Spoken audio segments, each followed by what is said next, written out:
I'm just gonna start talking about my addiction story. So, I mean, if I'm really starting from the beginning, it's,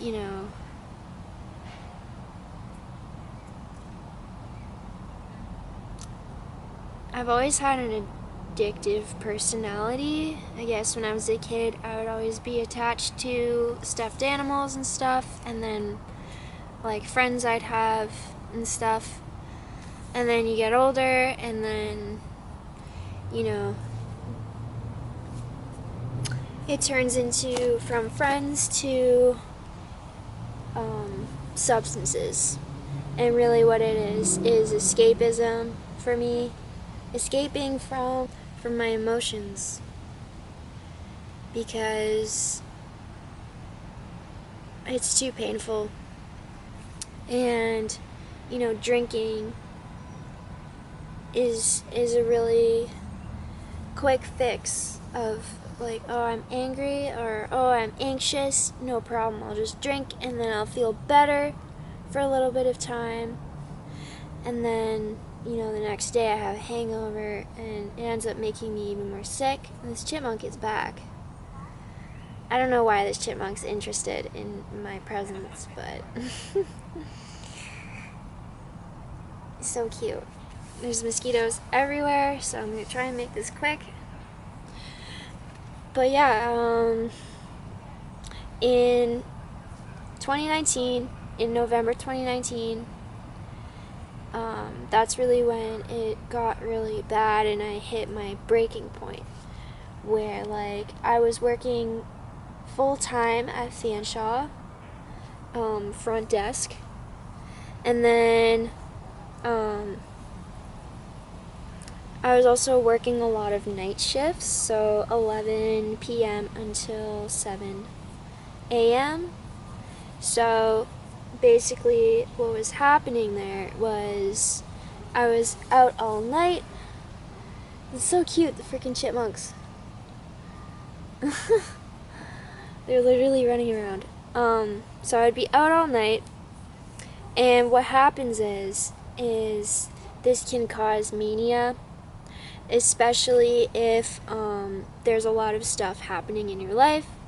So I was also in an abusive relationship, and it was a very toxic situation.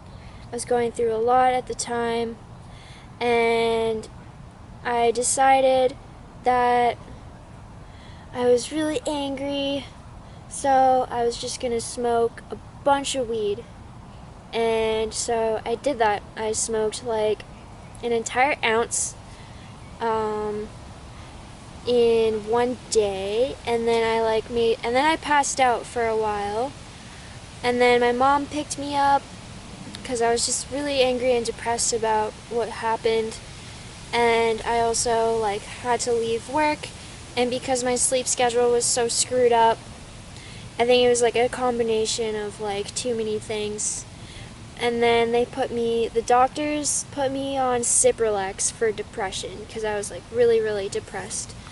And then I just went like the complete opposite. So I was manic, like out of nowhere. I was just really, really manic. This little fucking chippy is just like right here.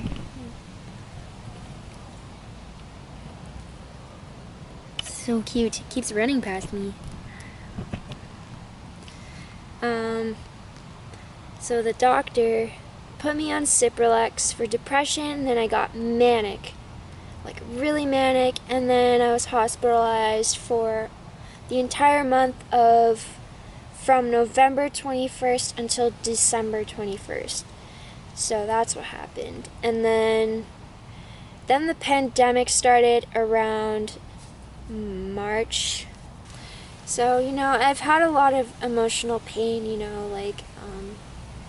so there's a reason why to all these things, and it's not easy for me to talk about. that I do have bipolar and I do have borderline personality disorder, and there really isn't much that I've been able to get for help besides I try my best to like exercise, and like I think that helps me a lot, and I try and follow a sleep schedule, an exercise schedule, a routine. I try to eat properly as much as I can, like vegetables, zucchinis, things like that, rice. And yeah, I'm trying my best, but there's only so much I can do when I feel like the government isn't properly handling mental illness, in my opinion, because from my experience, like if you really want to feel better, there is a lot of work you have to do. Staying sober and eating right, sleeping right, and all that stuff. And like, if only, like, I wish that there was,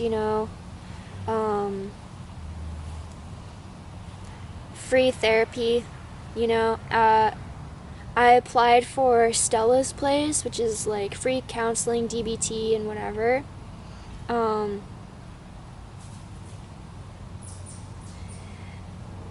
Especially with the pandemic, I think that people should be able to get free therapy, because this pandemic may or may not be causing a lot of post-traumatic stress disorder in a lot of people, or maybe psychosis and stuff, depression, anxiety. I think that right now we all need someone to talk to, and we all need healthy coping mechanisms, and stuff. And yeah, I think the reason why I love music so much, and the reason why I love yoga so much, is that has been my container. That has been a place for me where I can go to feel my emotions, and it can be a form of escapism as well. But the truth is you can run, and I've done it. I've tried to run as far as I can from myself, run away from my emotions, run away from who I am, run away from my trauma, run away. Like everyone kind of does it, to a degree. But yeah, I think that's really what my addiction story is me being like, okay, I don't want to run anymore. I'm going to sit here and I'm going to face it. And yeah, sometimes, yoga and music can still be me running. I'm still addicted. I'm addicted to exercise. I'm addicted to buying stuff online. I'm addicted to, having a partner and someone to be with. All because, I want to run away. I want to run away from my pain. I don't want to feel it. With alcohol, it really numbed me out. I used to drink a lot, like way too much for my BMI, to the point where like every single day. And it got to the point where my hangovers were so fucking bad that I thought I was going to die. And part of me was fine with it. I was like, okay, no problem, I'll die. I don't want to be on Earth anyways. And you know, then one day eventually I started snapping out of it. I'm like, okay, I just can't fucking do this anymore. You know, I don't want to destroy myself anymore. I want to build stuff. And, you know, there's a part of me that is destructive. And that's creation in itself.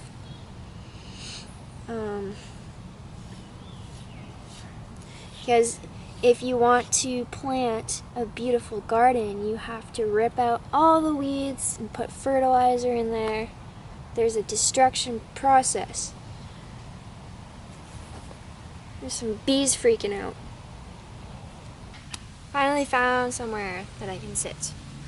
But yeah, so my addiction story, that's what I'm trying to tell people here today. Basically, to sum up, addiction is a behavior you can't stop doing as a way to escape from emotional pain.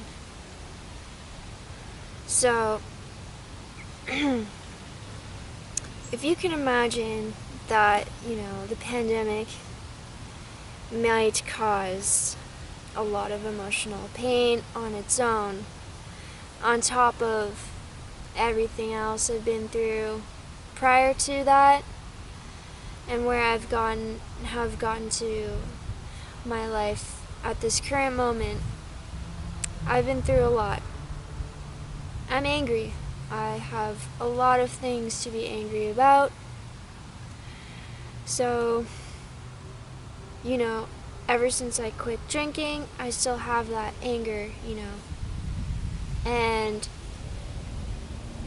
I'm trying my best, honestly, and yeah, like even though I'm 10 months sober from alcohol, I'm still, you know, I still have addictions. Like coffee, I'll have like 3 or 4 a day, and you know, I'm addicted to shopping. I really love to order things that I can use for taking pictures for my lonely hams, and it's, you know, it's all escapism. And like the reality is I signed up for this yoga teacher training program, and yeah, I wanted to learn it and be able to use it as a way to help myself with my bipolar and borderline personality disorder and addiction. And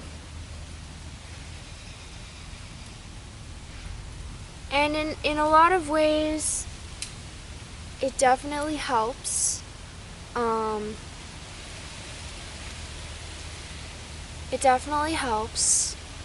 Create a container where I have the permission to feel.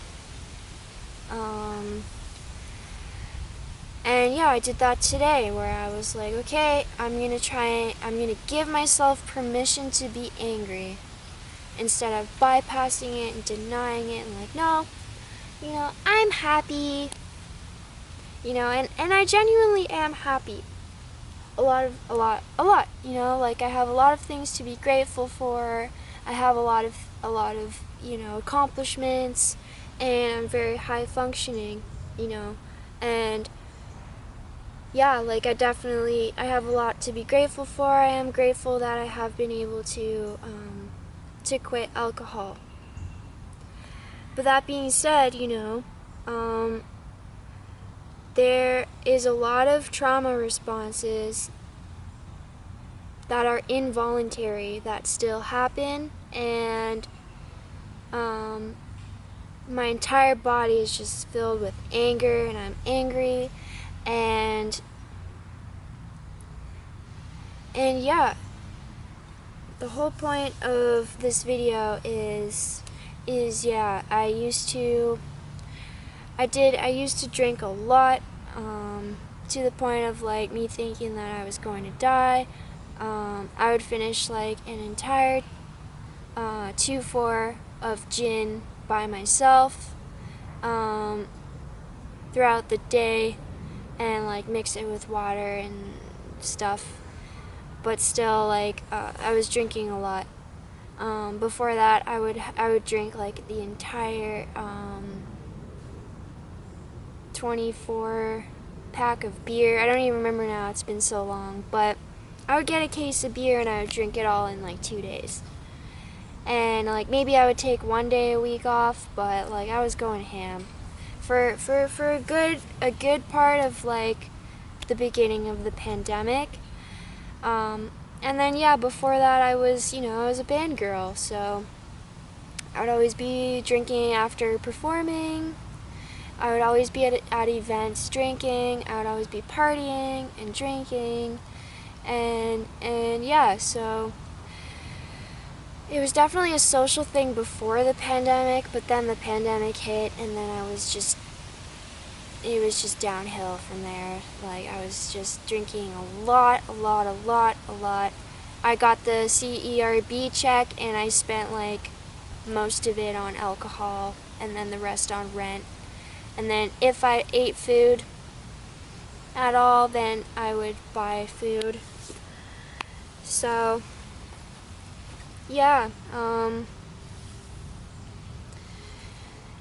here's the thing, is that, mental health is messy, and the progress is never linear, even though it might seem on social media where I'm like, okay, I'm exercising, I'm doing this song now, and like I'm 10 months sober, and I'm like celebrating, and yes, it is a celebration. I am proud of myself, but the reality is I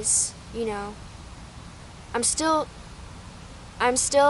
have to work through the reasons why I was drinking in the first place. All of that pain, all of the trauma, everything that makes me angry, I still have to sit here and feel it. I can't run away from it. So, and that's what I mean. It's definitely no easy journey. It's not easy. Not 1 second is easy for me, especially since the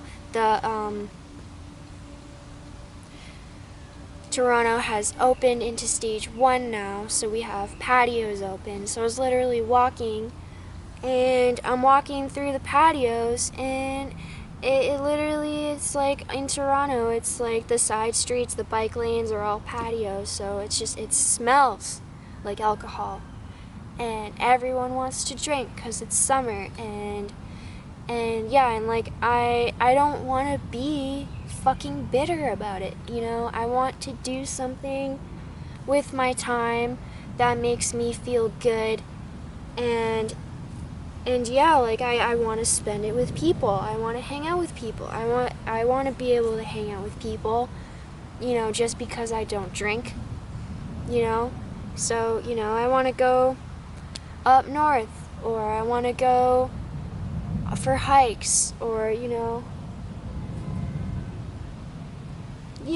there's a lot I want to do, and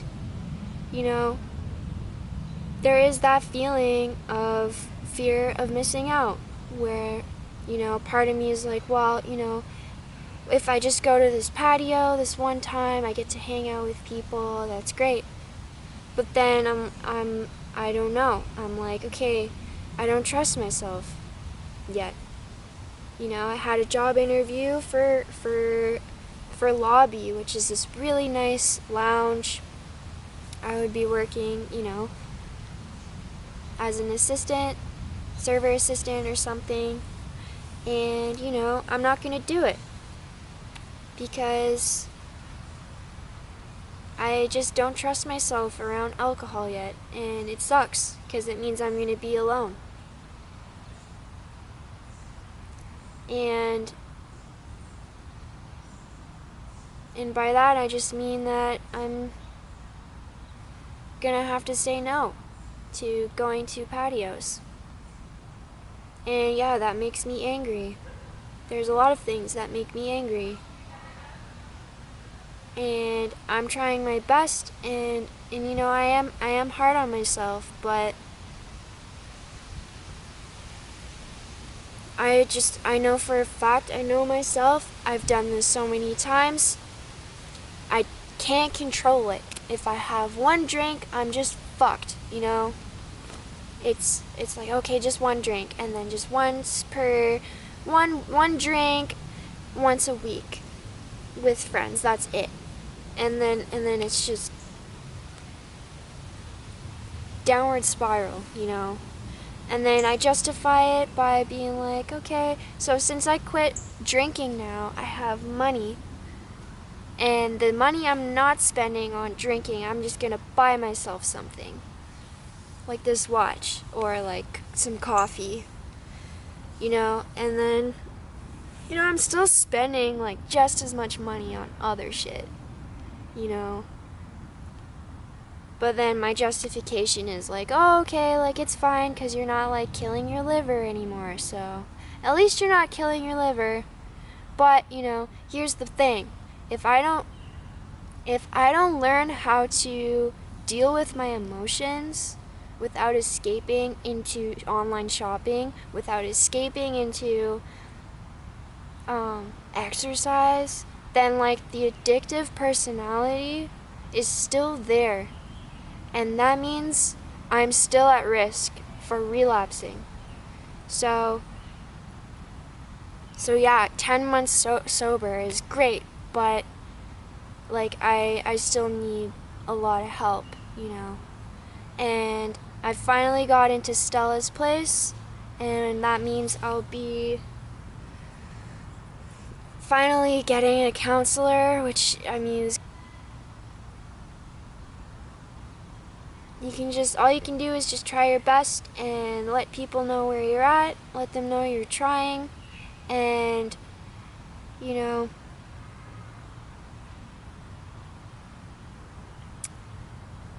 yeah, that's really it. That's all I got for you.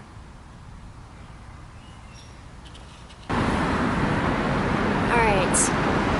I am here to tell you from my 24 years of existence so far that tantrums are a good thing. And, you know, I know for a fact that I'm angry, and you know, I've had a lot of stuff happen to me in my life, so, you know, I'll sit here and be ashamed that I'm angry and judge myself for being angry, and, you know, put all the shame on my anger, which just perpetuates the situation. So what I'm here to say is just to sit with that anger and do the shadow work, and grab that anger and hold it close and say that, yes, you know, it's a part of me. I'm angry. You know, that is an emotion, that is a part of me, and, you know, I'm angsty.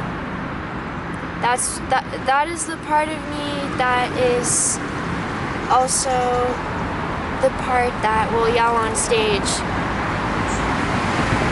The part of me that will yell on stage and just like let my voice just, you know, fucking give it to you. And that's also the part of me that will crush a workout. And, you know, that's where I'm here to say is anger should not be repressed.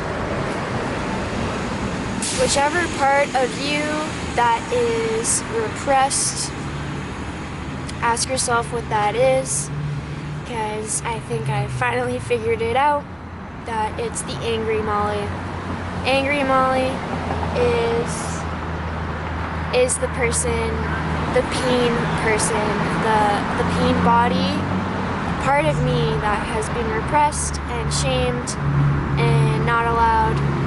And I figured it out, that is something that I'm not ashamed of, or I'm going to try not to be ashamed of anymore, is that I'm angry. And I do want to transmute it. I want to move that anger. I want to do something good with it, you know. In order for me to get on stage, in order for me to get to the gym, this anger needs to be moved to a point where I'm not a volcano, you know.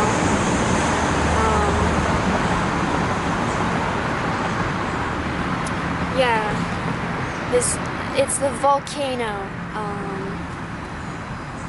The volcano part of me, the one that will repress and repress and repress when I'm feeling, and I'll just let people do things even when it bothers me, and then all of a sudden I will just like get pissed and then make everyone feel horrible because I've held it in for so long, so it's this like really intense anger, and then I'll just list it out. I'll be like, well, you did this, you did this, you did this, you did this, this pissed me off, you fucked up this way, and, you know, I'm hard on myself.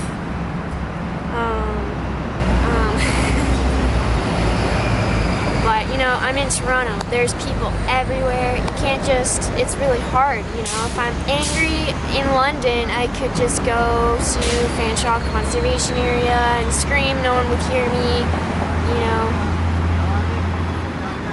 Bring my exercise equipment and throw it around, you know. But in Toronto, it's a lot harder, especially considering the gyms are closed. So, you know, I'm trying my best. A lot of the times when you point fingers at someone else, it's all the things that you hate about yourself. And if you say that you hate somebody, it means, you know, you actually hate yourself. If you think, oh, this person's disgusting, or they're messy, or they're abusive, then it's like, okay, then how am I abusive in this situation? And how am I messy, you know? And it usually goes both ways. And that's what makes it painful, is like eventually you get to a point where you're just like, Jesus, I am standing in a fucking mirror, you know? And I'm like, okay, well, like, you're angry. And then I'm like, no, I'm the fucking angry bitch. I'm the angry bitch. And that's what I'm trying to say, is that tantrums are important.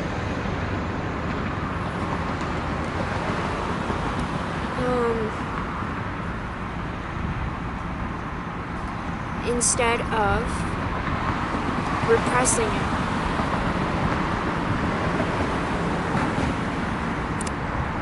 Repressing anger is not good. So, what do we do when we're angry? It's either, you know, roll out the yoga mat, and then give yourself permission to be angry, and then feel it. Be angry. And with anger, it's something that has to move. It just has to move. And for me, what works best, and I'm going to prescribe this for myself, every single day. I put on some music, and then I dance, and I scream. And then I grab my meditation cushion, and I repeatedly throw it on the ground as hard as I can. And then maybe I'll be able to deal with my anger a little bit faster so it doesn't explode.